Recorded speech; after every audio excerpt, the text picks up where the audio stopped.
Hey everyone, welcome to our new blog. আজকে আমি পুটুসের কতগুলো চকলেট তোমাদের সাথে শেয়ার করছি। এই যে ক্যাডবেরি সেলিব্রেশন, এটা পুটুসকে গিফট করেছিল। তো এটা অনেক দিন যাবৎ লুকিয়ে রাখা হয়েছিল ফ্রিজের মধ্যে, আজকে বের করা হয়েছে। আর এর মধ্যে দেখো কি কি আছে। এই যে একটা ড্রে মিল্ক রয়েছে। ড্রে মিল্ক এখানে 1 2 3 4 চারটে রয়েছে। একটা জেমস, যেটা পুটুসের খুবই পছন্দের, আর 5 স্টার তিনটে।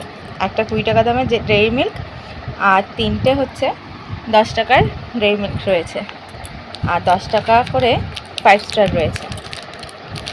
এগুলো তো পুটুসের কাছ থেকে আমি লুকিয়ে এনে তাই তোমাদেরকে শেয়ার করছি। পুটুস যদি এখানে থাকতো তাহলে আর রক্ষে নেই, আমার হাতে একটাও থাকতো না। সো ছোট বাচ্চারা, তোমরা কারা কারা পুটুসের মতো এরকম চকলেট খেতে পছন্দ করো? কিন্তু বেশি কিন্তু চকলেট খাওয়া ভালো না। পুটুস কিন্তু চকলেট খায় না, চকলেট দিয়ে শুধু খেলা করবে, আর মাঝে মাঝে মন চাইলে অল্প অল্প করে একটুখানি খায়। শুধু কি বাচ্চারা চকলেট পছন্দ করে, বড় বড় আন্টি আঙ্কেলরাও কিন্তু চকলেট পছন্দ করে। তো পুটুসের আঙ্কেল আন্টিরা কারা কারা এই চকলেটগুলো পছন্দ করো কমেন্টে জানিও কিন্তু। 5 স্টার, এই আরেকটা 5 স্টার।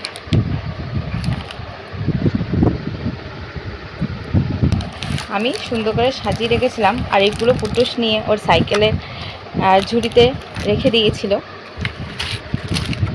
এরা কতগুলো, দেখেই লোভ লাগছে তাই না? আমারও কিন্তু চকলেট একসময় ভীষণই ফেভারিট ছিল, কিন্তু আর কি করব, এখনও ফেভারিট। কিন্তু পুটুস তো আমাকে একটুও খেতে দেয় না, একটু একটু করে খেতে দেয়, পুরোটা নিজে খেয়ে নেয়। তো চলো আবার গুছিয়ে রেখে দিই চুপচাপ করে, হয়তো পুটুস দেখতে পেলে আর রক্ষে নেই।